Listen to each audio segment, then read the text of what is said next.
Welcome to the Control the Room podcast, a series devoted to the exploration of meeting culture and uncovering cures to the common meeting.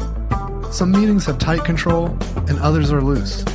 To control the room means achieving outcomes while striking a balance between imposing and removing structure, asserting and distributing power, leaning in and leaning out, all in the service of having a truly magical meeting.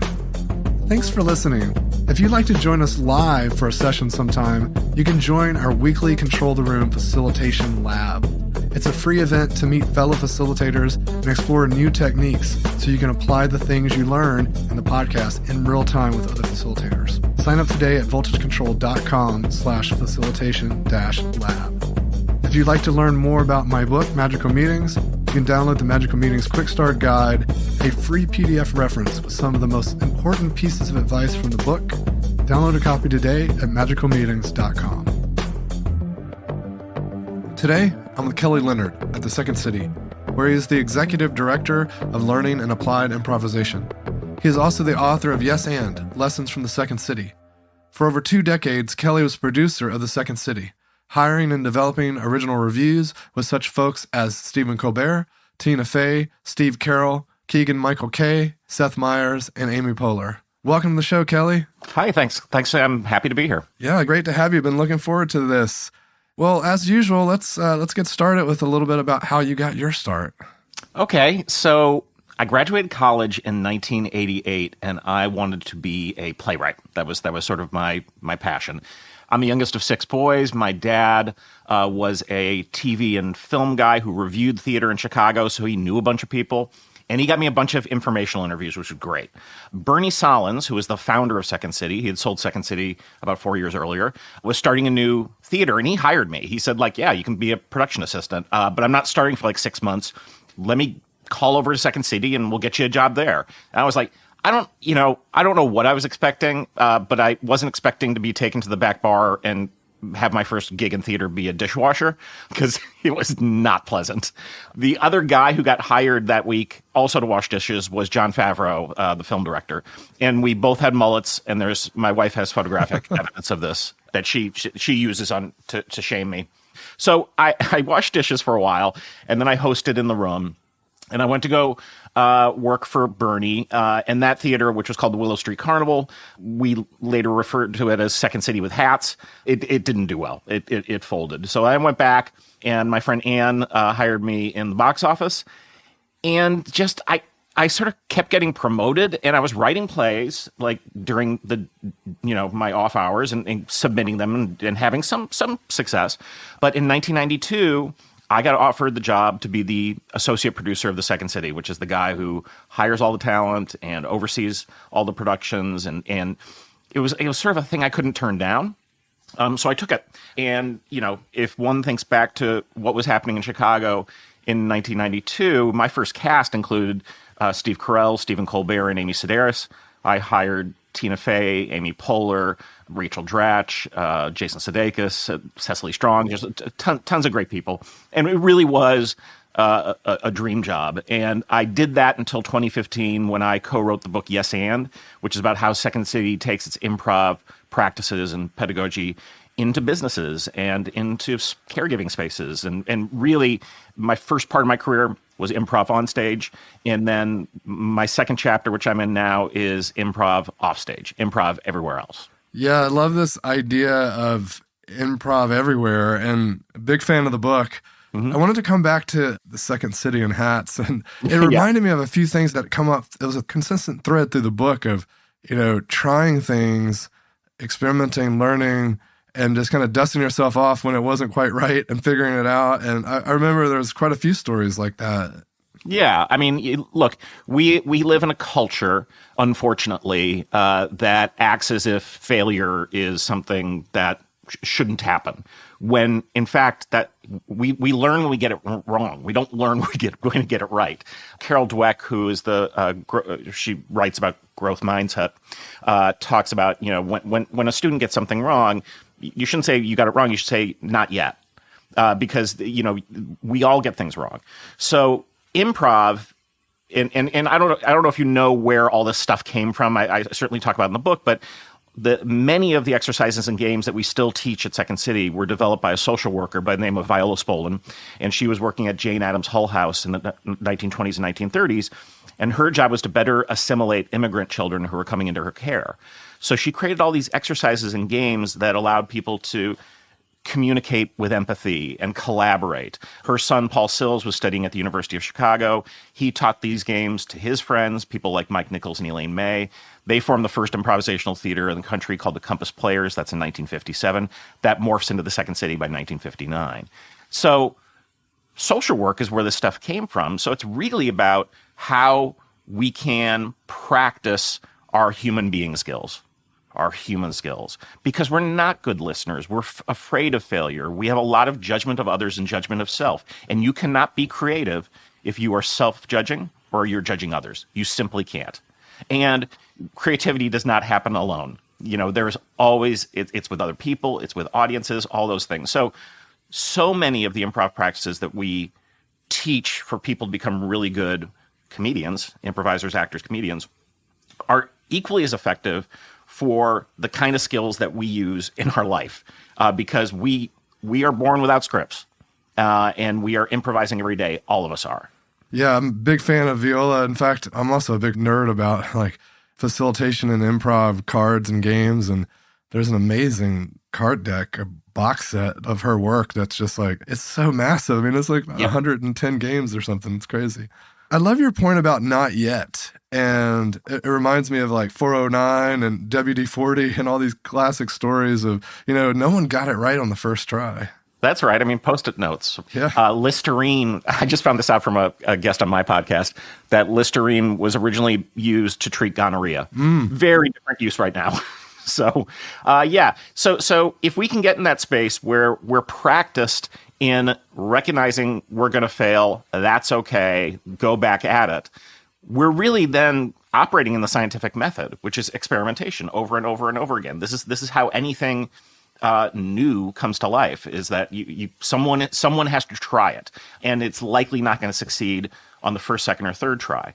So we know that. That's how we create our shows at Second City. We have a 12-week process. We develop in front of the audience, and we know the first 4 weeks there's going to be a lot of seemingly garbage, but we allow that seemingly garbage to surface because there might be a gem actually inside there, especially when sort of looked at a different way.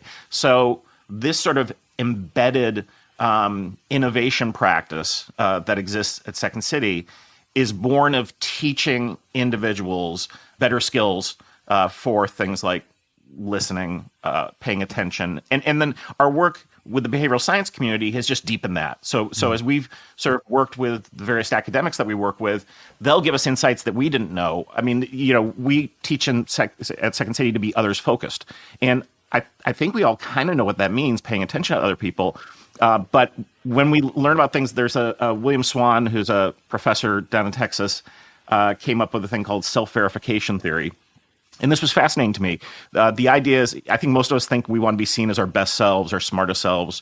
But Swan says that's not true. We want to be seen as we see ourselves. So if I see myself as clumsy, it's important that you see me as clumsy so you won't throw me a ball. But human beings are tricky, and I'm not going to tell you that. I might not even be working with that, at the top of my mind. I think self-verification theory also maybe explains why people date assholes. If you have low self-esteem and you have someone treat you like, you have no esteem, you're scratching an itch. That's pretty deep. I think that could actually really help people that are in all sorts of collaborative moments better understand the full person that's showing up in the room, right? Because I think a lot of times when people are collaborating, they look at their coworkers very two-dimensionally. For sure. And Nick Epley, who's one of the scientists we work with, has all this research that we really don't get it right in these rooms most of the time with other people. He marks it at around 20 to 30% that we're perceiving correctly. And we've created exercises around this too, because the other thing that he notes in his work is that individuals tend not to share specifics about themselves because they think other people don't care, when in fact, even seemingly banal specifics could lead to faster, better relationships. So when we saw this literature, and he was going to be teaching in an executive education program, my wife Ann actually developed a exercise to go along with it called Universal Unique. So we pair up two people, person A and person B, and we pick a banal topic like grocery shopping. And we say, person A, in a minute, explain how human beings grocery shop. You get in a car, you go to the store, whatever. They do that for about a minute. And then she goes back and says, okay, think for a moment about how you personally grocery shop. Now take a minute and do that. Inevitably, there's laughter in the room, and people are saying, oh, I learned so much about you just from hearing that. And we're talking about grocery shopping. We're not talking about deep stuff. But when we draw from the specifics of our lives, I mean, this is why Seinfeld was funny. It's all these seemingly, again, banal specifics, but they end up being true. And when we can see someone as true, multidimensional, as you said, that changes the game. That's where you go from like okay teams to like brilliant high performing teams. I love that point you made about better, faster relationships, because I think that's a key piece that so many people miss is the importance of relationships. Because it's not just about the operational pieces that we have to do or the logistics. If we're going to work together, there needs to be a relational foundation there. Relationships are everything. The longest study that I know that's ever been done is called the Grant Study in Harvard, and it's looked at a group of men who are now in their 80s. So this is like an 80-year-old study, and they're trying to define happiness. What causes happiness? And there's one result across all domains with all these men, and it's their relationships. And it doesn't mean that it's a couple who never bickers. They could bicker all the time, but they're together and they're okay and they get over their bickering. But having rich relationships with a lot of people is a definition of happiness. It also leads to better health outcomes, to wealth, all those things. So, I mean, I got this without putting words to it when I started working at Second City, in part because we build these ensembles, these highly functioning ensembles, and you could sort of see it. But then sort of being introduced to the sort of academic underpinnings, it's like, oh, this is life-changing stuff. If we can know this, and then if we can practice this, that's the key, because we don't practice being human, really. We might have a mindfulness practice, we might work out, we might play a team sport or whatever. And honestly, the person who's going to figure out how to make improv like yoga will be a billionaire, and I wish it were me. I don't think it's going to be, but we really need, and we do these workshops all the time with people, we need to practice this stuff, because it's not like you go to the gym once and you're good.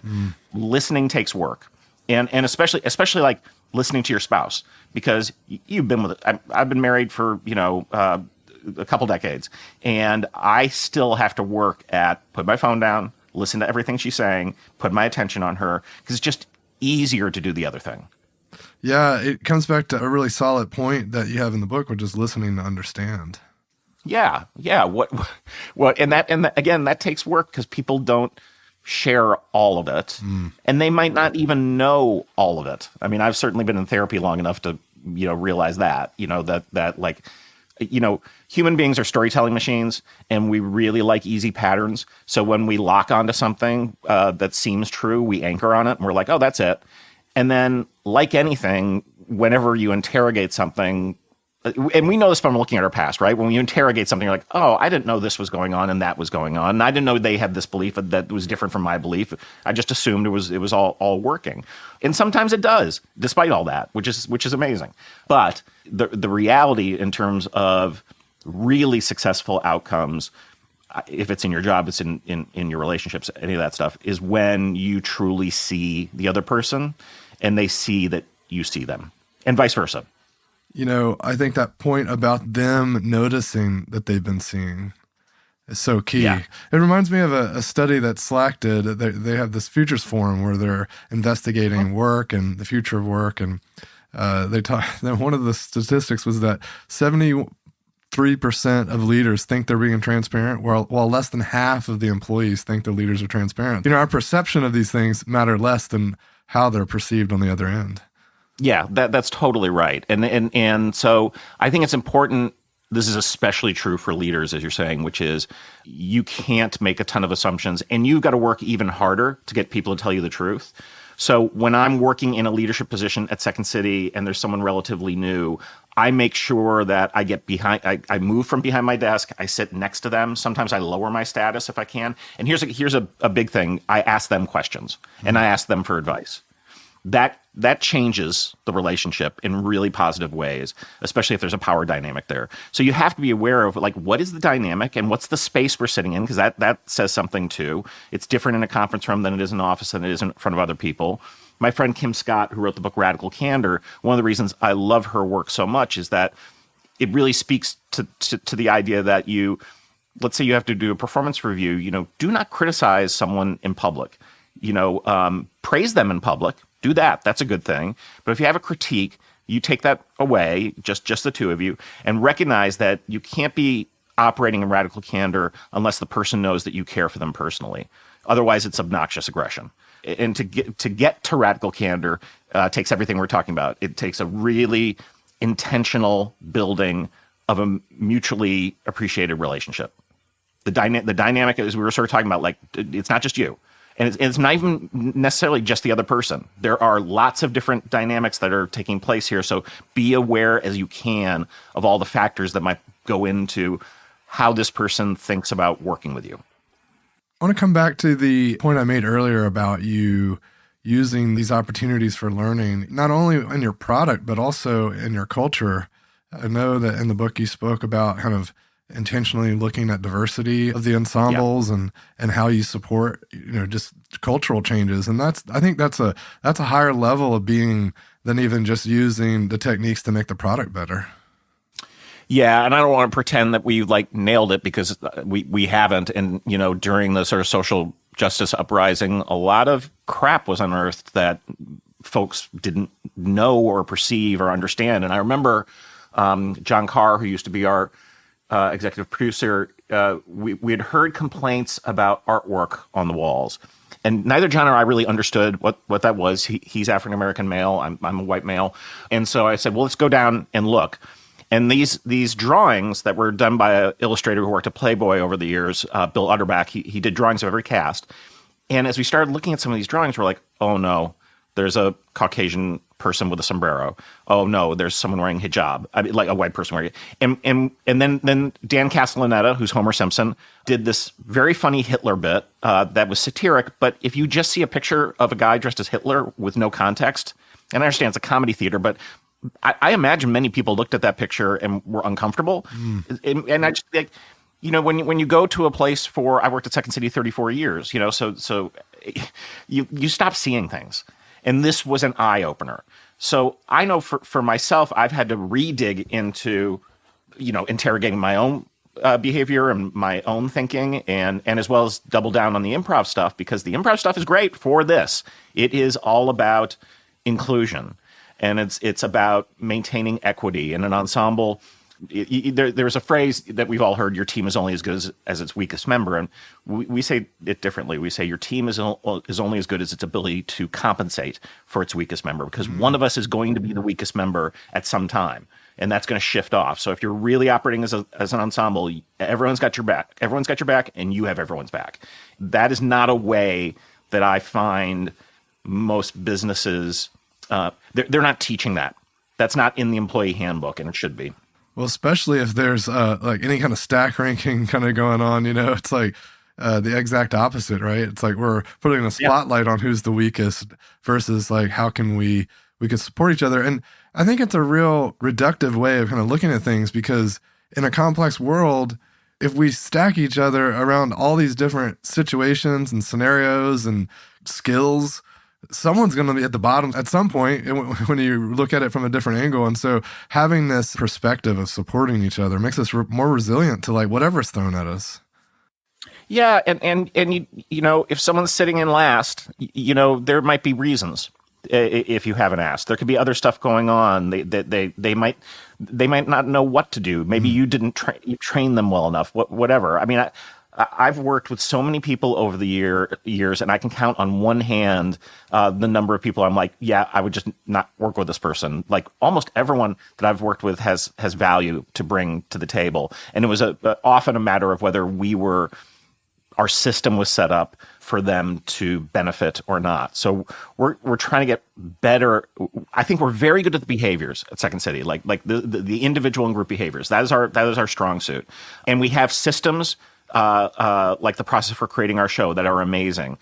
We need to now, and we got bought by a new owner, and we have a new CEO, and we're very clearly talking about this. Like, how do we make the business operate as powerfully, as equitably as the art does? And if we can do that, we got it. And I'm encouraged by where we're going with this. That's amazing. I love that. And I really want to come back to this idea of it's easy to stop seeing things. It reminds me of when you're driving on the road, to and from work or whatever, and you've driven that stretch of highway for many, many times. You get to a point where there's some days where you're like, whoa, I don't even remember the last 2 minutes of that drive because, it's ingrained in my memory and my brain shut off. And that happens at work and in all sorts of ways. And I think that point you made about just not seeing stuff, and it's a real testament to you and the team that when it surfaced, you were willing to embrace it, because it can be scary for that to happen. And I think a lot of people shut those kinds of things down because they don't want to embrace that. Sure. No, because that there's shame, right? I mean, like if someone's calling you out on a thing you said, I don't care if it's 25, 26, 27 years ago, they were hurt by the thing I said. And I had to own that. And I also wasn't about and shouldn't be centering myself inside that story. So that does take work. But this is all related to the way we think. Danny Kahneman, who wrote Thinking Fast and Slow, talks about System 1, System 2 brain. So our System 1 brain is the shortcut, and we need to. There are so many bits of information coming in for us to process. We have to sort of eliminate. We have to that's a man. And it might not be later, and that might be funny. But System 2 is where we can deliberate and sort of go more slowly. The cool thing about when you're improvising is you're doing both. You're going back and forth, System 1, System 2, System 1, System 2, which is why Second City trained folk are such incredible divergent thinkers. And so I've interviewed a bunch of people who deal in navigating ambiguity and paradox, and they're all like, man, I'd love to study your 6 main stage cast members going through this process. Actually, we have an academic coming in next month to look at the show, look at the process, and seeing if they can do that, because we tape the shows every night and the improv sets were in process. Because I don't know if you've seen this, there's been so many articles about the fact that brainstorming doesn't work. And they're like, oh, there's all this research, brainstorming doesn't work. And I'm like, that's pretty ridiculous, because what you've never done is study a small team, because to have the research be valid, you need to look at 3,000, 4,000, 10,000 people. But the reality is most of us don't work like that. We don't work just in duos or trios or whatever it is. We probably have a team of 10 to 12 or whatever, 6 in the case of a Second City cast. And I will guarantee you, I mean, you can call it brainstorming, you can call it something else, that you're not getting to great ideas by everyone working in a silo. This is ridiculous. It is when someone else can add to your idea. In our work, we say when you're doing this work, you need to bring a brick, not a cathedral. If you just bring your cathedral, it's not going to get added to. And I have my brick, you have your brick, and we're going to build this thing together. Again, how it works in the world. This is another bad thing our culture does, which is this myth of the sole creative. Like Steve Jobs didn't invent the iPhone. That got brought to him. Now, was he a genius in terms of design and marketing? Sure. But in no world did he operate alone. I mean, Edison was like this too. Edison had literally a factory of people inventing the things that he put his name on. But we're, somehow the American myth needs it to be one white guy. That's definitely a thing that has been perpetuated. And coming back to the brainstorming piece, I think the reason that folks love to crucify that, if you will, is because so many people get it wrong from a perspective of structure. and rules. Like to your point, if people are doing it and everyone's bringing cathedrals, it's not going to work, right? And if people are in a place where they can't sit in that exploratory space and they have to inject the constraints too early, and there's lots of reasons why I think it doesn't work. And it's a lot more inflammatory to say brainstorming doesn't work than it is to be like, well, if you look at the details, this is why it's not working. Yeah. Well, and I've seen the research, and I believe it that the person who talks the most tends to get their way. Honestly, that's why I've been successful in my career. I'm not afraid to talk the most, and people will just like. Here's a great example of this. My wife and I have traveled a lot, and we traveled a lot, like to Europe with Second City casts, and inevitably everyone will follow me. I am terrible at directions. But I will just move to the top of the line and start walking somewhere until Anne has to remind me that I'm terrible at directions and I'm going the wrong way and I should be following her. And I'm like, this is such a great reminder because it's like, I just sort of assume, that I'm in charge and I'm, a tall white guy. And so it's really important, again, especially for those of us who are in these leadership positions, to take a look at ourselves and make room for all the voices, because introverts offer a world to us because they're more deliberative. And again, when you shut up and just look around, you see more. So I want input from that person. The other thing I've seen be effective there is some of these folks that are quiet are sometimes extroverts, but they're the type of people that like to process things a little more. Yeah. And so giving them a little bit of a heads up before we go into the thing around what are we diving into so they can kind of get some ideas rolling before. So I see a lot of times people brainstorm, it's like, okay, let's brainstorm. And it's like, some heads up will help a lot of people. Yeah. I mean, set the table. But this is also a thing that and we've been talking about this a lot at Second City, is like, we got to get better at setting the table. Like what's the expectation from this project or the show? What looks like success to you? Here's what the success looks like to me. So that then we can do check-ins to make sure we're on the right path. And then afterwards, whether a thing works or not, we can maybe understand why. And if it didn't work, we'll have data and info for it to work better next time. All of that stuff is hugely important. But I mean, like the speed, there's just not enough people and the days go by and it's hard and, everyone's busy. And so there's all these really, really good reasons to not do it right. But any success that I've seen in my decades at Second City came from us sort of slowing down, trusting the process, trusting each other. And that's when we make beautiful things. That's incredible. I love it. You made a comment about laughter a little bit ago, and I think you were talking about the fast thinking, and this is a man, and later that might not be the case. And I recently read an article about laughter and how laughter shows up in nature. There are other animals who laugh. And apparently it's an evolutional thing where we laugh to let everyone know that things are okay. So it's like a release of tension. It's a release of like fear. And so you kind of describe that, right? Because when the joke gets set up and the information is incongruent, and then we get the release, then it creates the laughter. And I thought that, wow, how cool is that? It's like a deeply, like it's an evolutionary mechanism that's helped us survive. Yeah, so I'm married to a tenured comedy professor who's just about to hand in her second book, and it's all comedy theory. And so she goes into this exact space of we used it as a way in very early days to, as you say, signal to everyone that like, oh, this thing I thought was a threat or whatever isn't, and so there's that release. The other recent research that I've seen is that the same part of the brain that processes an insight is the part of the brain that processes a joke. Again, being like the aha, ha, ha, that sort of. So when you understand that, like you can apply that really powerfully in a variety of contexts. Advertising.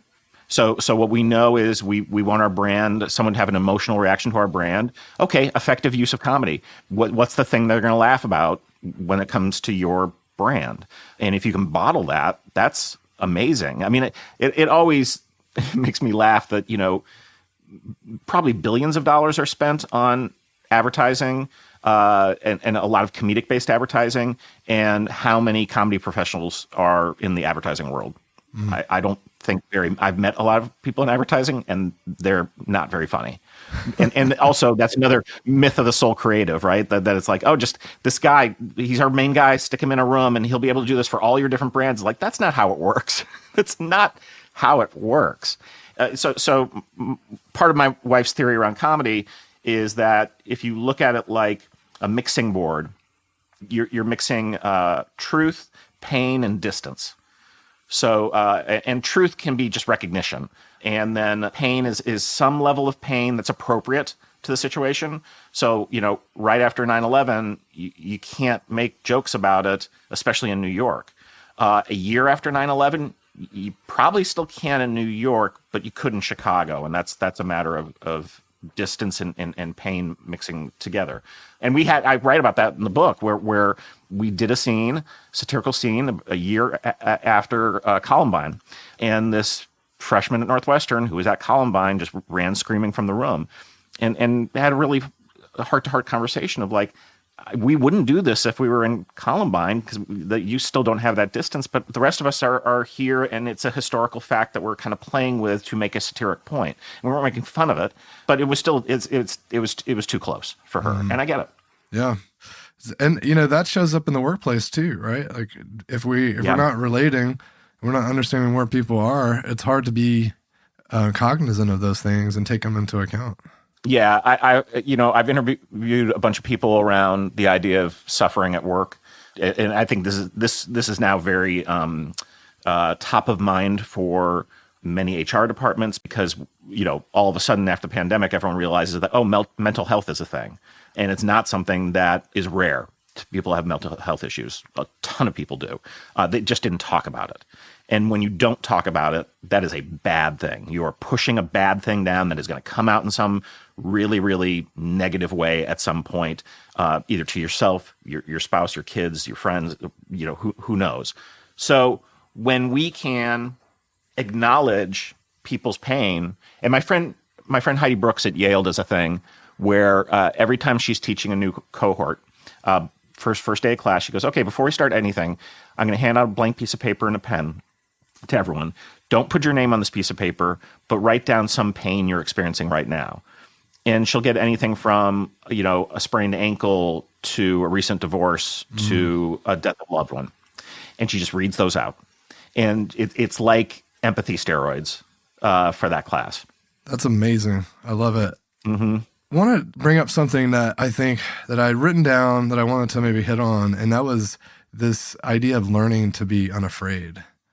And it's so provocative and it kind of ties a little bit back to what we were talking about with the laughter piece around, because getting to the laugh, we might have to create a sense of uncertainty or a sense of fear. Yeah. And so when you're engaging in these improv type activities, you're having to move through that liminal space that may feel a bit frightening. So learning to be unafraid and kind of embracing the fear. I don't know. I'd love to hear some further thoughts on that. Yeah. So Del Close, the sort of famous improv guru, talks about following the fear. Rick Thomas, another really bright improv teacher, director, actor, he has the phrase, you need to fall into the crack in the game, which I love. And that requires you to sort of visit some stuff that might be a little troubling for you or others. But you don't, that, again, we're trying, at worst, when we create a Second City show, it's going to be funny.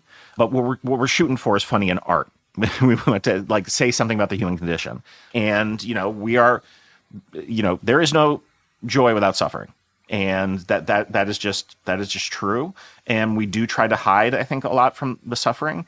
But if we can explore it and then come out the other end with some really great comedy, that's my favorite stuff that I see in any art form, but especially in really smart comedy, is that it's provocative and it's human and it doesn't always need to be political. One of the a piece that I do not find political at all is about Trump. It's John Mulaney's horse in the hospital bit, that Trump is like a horse in the hospital.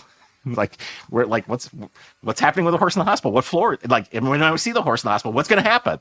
It's just very, very funny because I think it's getting at something that I don't care if you're on the right or left. You get what that's about. You get the idea of what the kind of like mayhem that this particular figure presents. And you may be for that for whatever your reasons are. You may be highly against that, like I am for other kinds of reasons. But it's true. So I think that, no one got into improv comedy because they're fully self-actualized.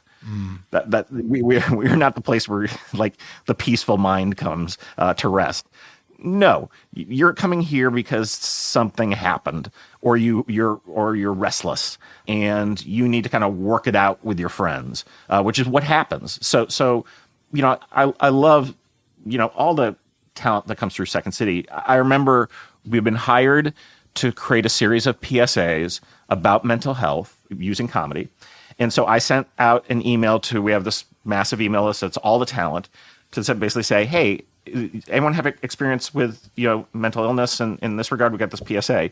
I mean, the amount of emails I got back was like 90% of the talent. I mean, it really was like, oh, all right. And I don't know why I didn't like that. Should be obvious to me, but it wasn't, and it really sort of came home. And I know this, having gone through a personal tragedy myself, is that if you take the time to ask someone, or you share your grief journey or something with someone else, they're going to share something that they haven't told you. They may be telling it to a therapist or someone else, hopefully. But a lot of people out there are in pain. Yeah, here at Voltage Control, we're big fans of Ted Lasso because it's such a great and very popular display of just great coaching and great facilitation. I mean, just how just some of the jokes and had some real depth to like what it means to take care of humans. And they covered some mental health stuff, I think, pretty gracefully, and also with a real reality, right? Like, I think there's a lot of people that are in that space of like being fearful of getting help. And anyway, it was really, really quite good. Well, the connect point there for me, and I'll share. So there's a number of writers on staff who are, close friends of ours. Obviously, Jason is a Second City alum. 4 years ago, our daughter Nora, when she was 16, got diagnosed with cancer, and she died a year later. So it's been three years. And we got a call. It was Nora's birthday. I think it was the first or second anniversary. And from our friend Ashley Nicole Black, who writes on the series. And she was working on season 2 as a writer. And she said, hey, we decided to name a character and base a character after Nora. And that's her goddaughter. And she's wearing the green headscarf, which is what Nora used to always wear, because Ashley and our friend Chelsea had babysat her, and they were both working on the show. And so that ethic doesn't just happen on the show. It was this like beautiful tribute that they gave to us that will exist forever, because these humans, are sort of, again, drenched in this improv mindset of care. And we actually had created an improvisation for caregivers program previous to all of this. So we'd already sort of, sauntered down that alley. And so we used it in our own experience when Nora was in the hospital. It's harder in terms of the sort of grief and trauma part of it. I was less prepared for that. But then again, I got gifted a book by Bessel van der Kolk. And I'm forgetting the name of it, but it's about how trauma lives in the body. And towards the end of the book, there's a whole section on improv. And his son had gotten into improv and realized that this is something that, because it's embodied, an embodied practice, could be helpful for people who are overgoing trauma. And that, that's another world I live in. I don't, we also in improv say you got to play the scene you're in, not the scene you want to be in. So I don't want to be in this scene. Like, who would? That's madness. But I'm in it. And so being in it means the best way I can take care of myself and others is by focusing on the other person, by making them look good, by truly listening, by being open and curious. We have this idea that you need to replace blame with curiosity. Mm-hmm. If you can remain curious, especially in the face of complex situations, your success rate is going to be higher than others. Wow, what an amazing story. Thank you for sharing that. And, we certainly have had our share of grief here at Voltage Control, and we lost a team member almost a year ago now, and have spent a bunch of work trying to memorialize her in a number of ways. And I'm glad that they did that on the show. I had no idea. So now that's another thing that I can carry with me as a special little memory of that show. Yeah, no, it was lovely, and her school built a park and named it after her at Chicago Waldorf School. So that there's the you lose someone, which is terrible and awful. But what I found is trying to keep her. She's with me, and these other sort of reminders are there as well, which are lovely. But yeah, it's a journey. Amazing. Well, I'm glad that people are recognizing her. I think that's so important to hear the stories and to remember, and such a great way to heal.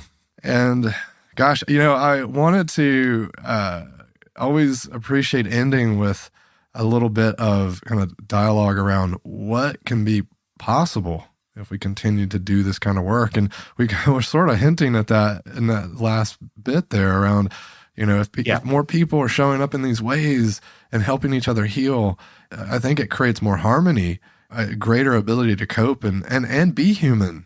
Yeah. When we were first, we had a 4-year program at the University of Chicago Booth School of Business called the Second Science Project that looks at behavioral science through the lens of improvisation and vice versa. When Heather Caruso, who I co-led that program with, she's a social scientist, I offered this proposition to her. I said, if only we did this, if only we improved everyone's listening by 2%, do you think that would change the world? And we both said yes. Like, I have no doubt. More things need to be done than just that. But if you start with that sort of basic premise, or you believe something like that, and I think that could apply to a number of different areas that we're talking about. Carl Weick is a retired academic, and he has a great phrase that I often end my keynotes with, which is, you need to fight like you're right and listen like you're wrong. And I think that embodies everything. Like, be passionate and throw out your ideas and care about them and fight for them.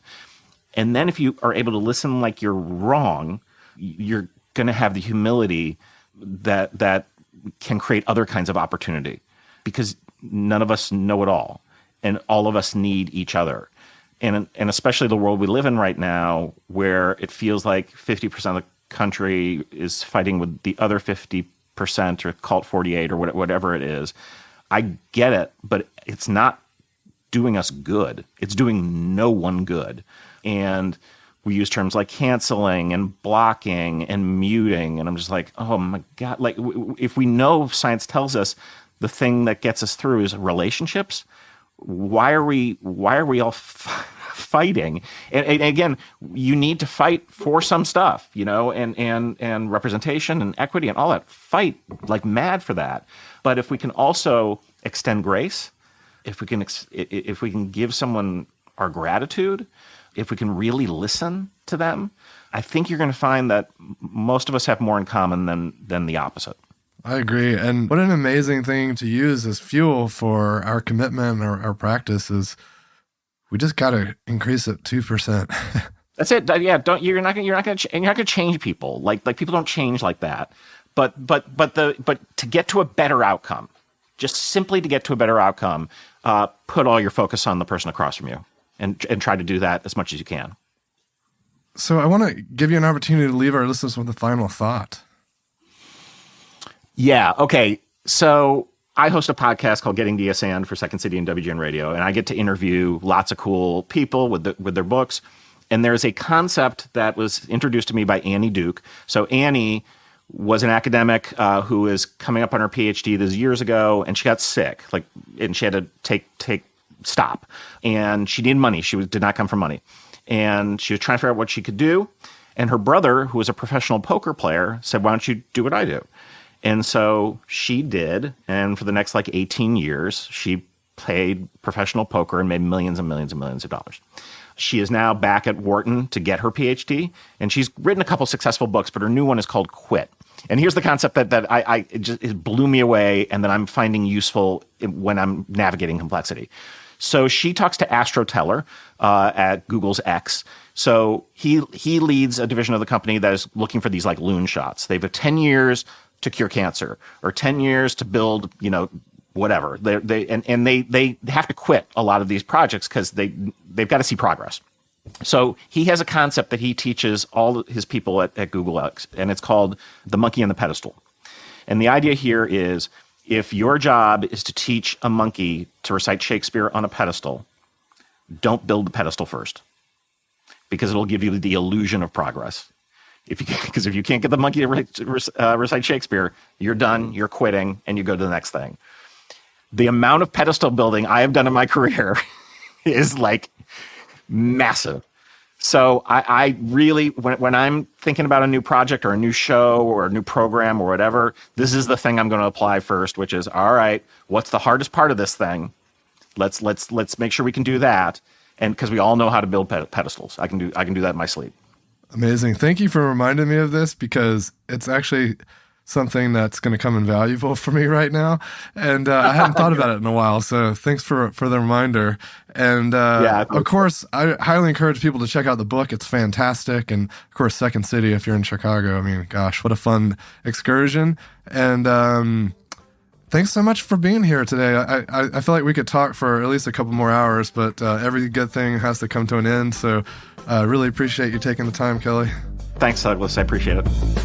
Thanks for joining me for another episode of Control the Room. Don't forget to subscribe to receive updates when new episodes are released. And if you want to know more, head over to our blog, where I post weekly articles and resources about radical inclusion, team health, and working better. VoltageControl.com.